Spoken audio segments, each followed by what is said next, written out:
Hello guys, welcome to my channel Amigo Reviews. Spark, acted by Vikrant and Meherin and Ruksar, directed by మన హీరోనే Vikrant Reddy. 2 hours 40 minutes long run time తోటి theatre release అయిన movie ఎప్పుడు పోయిందో కూడా తెలియదు. ఫ్లాప్గా నిలిచింది. ఇప్పుడు ఈ మూవీ ప్రైమ్లో తెలుగులో కూడా స్ట్రీమింగ్కి వచ్చింది. మూవీ చూస్తే నాకేమనిపించిందంటే నాకైతే నచ్చలేదు మూవీ. మూవీ అయితే ప్రైమ్లో ఏదో ఇన్వరబుల్గా లేదు, కానీ ప్రైమ్లోనూ చూపిస్తుంది ఉన్నట్టు, కానీ దాంట్లో కనెక్ట్లీ అన్ఇన్వరబుల్ అని చూపించేస్తుంది. ప్రస్తుతానికైతే మాత్రం ఓటీటీలో చూడటం కష్టమే, కానీ మామూలుగా వెబ్సైట్లో చూసుకోవచ్చు. మూవీ రూల్స్లో కానీ ఐబొమ్మల వీటిలో ఖచ్చితంగా దొరుకుతుంది. మూవీ అయితే రిలీజ్ చేశారు హెచ్డీలో.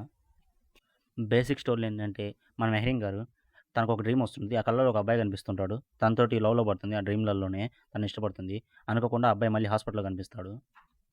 అదేవిధంగా వాళ్ళ సిటీలో ఉన్న అమ్మాయిలందరూ చనిపోతుంటారు అకస్మాత్తుగా. అదే సైకోలాగా మారిపోయి ఇంట్లో వాళ్ళని చంపేస్తాను, చచ్చిపోతున్నారు. అసలు ఏం జరుగుతుంది అసలు ఆ సిటీలో, అసలు ఏంటి అని తెలుసుకోవాలంటే మూవీ చూసేయాలి. చిన్న హంబుల్ రిక్వెస్ట్ ఏంటంటే, ఇప్పటి వరకు మన ఛానల్లో వీడియో చూస్తూ సబ్స్క్రైబ్ అండ్ లైక్ చేయని వాళ్ళు కొంచెం చూసి సబ్స్క్రైబ్, లైక్ చేయండి. నాకు కొంచెం సపోర్ట్గా ఉంటుంది. Let's get into the video. Movie ఫ్యామిలీతో చూడొచ్చు అంటే చూడొచ్చు. అడల్ట్ కంటెంట్ కానీ బ్యాడ్ లైన్స్ కానీ ఏం లేదు. ఇప్పుడు ప్లస్ పాయింట్స్ గురించి మాట్లాడుకున్నాం. ప్లస్ పాయింట్స్ చెప్పడానికి ఏం లేవు మూవీలో, ఏదో కొన్ని ఒకటో రెండు ఉన్నాయి అంతే. ఒకటో రెండు మూడు సీన్లు కొంచెం పర్లేదు, బాగానే అనిపిస్తాయి. ఇంకా మిగతా అంతా మూవీలో మైనసే అని చెప్పాలి. ప్లస్ పాయింట్స్ మూవీలో అయితే మాత్రం చాలా బాగా రిచ్గా తీశారని చెప్పాలి. మా విజువల్స్ కానీ, ఆ రిచ్నెస్ కానీ, ఆ ఫ్రేమ్స్ కానీ చాలా బాగా అనిపిస్తాయి మూవీలో అయితే మాత్రం. ఒక డెబ్యూ డైరెక్టర్కి ఇంత ఖర్చు పెట్టడం, ఇంత డెబ్యూ యాక్టర్కి ఇంత పెట్టడం అంటే కొంచెం సాహసం అనే చెప్పాలి. అయితే అవుట్ఫిట్ మాత్రం బాగా కనిపిస్తుంది మనకి మూవీలో. ఎక్కడ కాంప్రమైజ్ కాలేదని చెప్పాలి. ఆ ప్రొడక్షన్ క్వాలిటీ కానీ, ఆ సాంగ్స్ కానీ, ఆ విజువల్స్ కానీ చాలా బాగున్నాయని చెప్పాలి మూవీలో మాత్రం. మైనస్ పాయింట్స్ ఏముండదు. ఫస్ట్ హాఫ్లో అయితే మరి దారుణంగా అనిపిస్తుంది మనకైతే పోయేకుంది. కొంత ప్రాపర్ ఎక్స్ప్లెనేషన్ కూడా ఉండదు ప్రతి సీన్లకి అయితే మాత్రం. మళ్ళీ హీరో పర్ఫార్మెన్స్ అయితే మాత్రం మరీ దారుణంగా ఉందని చెప్పాలి. ఎక్స్ప్రెషన్స్ కానీ, ఆ ఫైట్ సీన్స్ కానీ, అవి కానీ చూసినప్పుడు కొంచెం దారుణంగా అనిపిస్తాయి మనకు చూస్తుంటే. మళ్ళీ కొంచెం కామెడీ క్రియేట్ చేశారు వెన్నెల కిషోర్ గారు, సత్యం గారు అయితే మాత్రం. కామెడీగానే చేశారు కానీ కామెడీ అయితే అనిపించలేదు మూవీలో అయితే మాత్రం. నాకైతే ఒక్కచాడు కూడా ఒక నవ్వు రాలేదు నాకు మూవీలో. ఆ ఫైట్ సీన్స్లో అయితే మాత్రం నాకైతే మాత్రం దండంరా దూత అనిపించింది నాకైతే.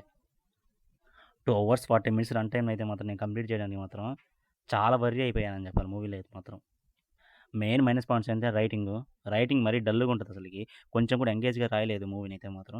కొంచెం ఇంట్రెస్టింగ్గా ఎంగేజింగ్గా తీసుకెళ్ళింటే బాగుండేది అనిపించింది నాకైతే మూవీలో. మంచి టాలెంటెడ్ హీరోనే పెట్టుకున్నారు మెహరీన్ గారు కానీ వాళ్ళు కానీ అంత యూజ్ చేసినట్టు అనిపించలేదు. ఏదో లవ్ సీన్స్ పెట్టారు, అంత చిరాకు నొక్కింది నాకైతే మాత్రం ఆ సీన్స్ వచ్చినప్పుడు కొన్ని చోట్ల. మళ్ళీ సాంగ్స్ అయితే చాలా బాగా విజువల్గా బాగున్నాయి, కానీ సాంగ్సే బాగాలేవు అసలు. ఎక్కడెక్కడ వస్తున్నాయి, ఎందుకు వస్తున్నాయి, ఏంటి అనేది, ఎప్పుడు వస్తున్నాయి ఎప్పుడు పోతున్నాయి కూడా అర్థం కాలేదు నాకైతే సాంగ్స్ అయితే మాత్రం. బీజిఎం అయితే పర్లేదు, బాగానే ఉంది. సినిమాటోగ్రఫీ, ప్రొడక్షన్ వాల్యూ ఎక్సలెంట్ చెప్పొచ్చు. ఓవరాల్గా మూవీ గురించి ఒక ముక్కలో చెప్పాలంటే మాత్రం స్పార్క్ అన్నారు, కానీ అంతేం లేదు మూవీలో స్పార్క్ వచ్చేంత. ఈ మూవీ నేను ఇచ్చే రేటింగ్ 2.25/5. ఈ రివ్యూ మీకు నచ్చితే like and share and subscribe. Amigo reviews. Thank you and జై హింద్.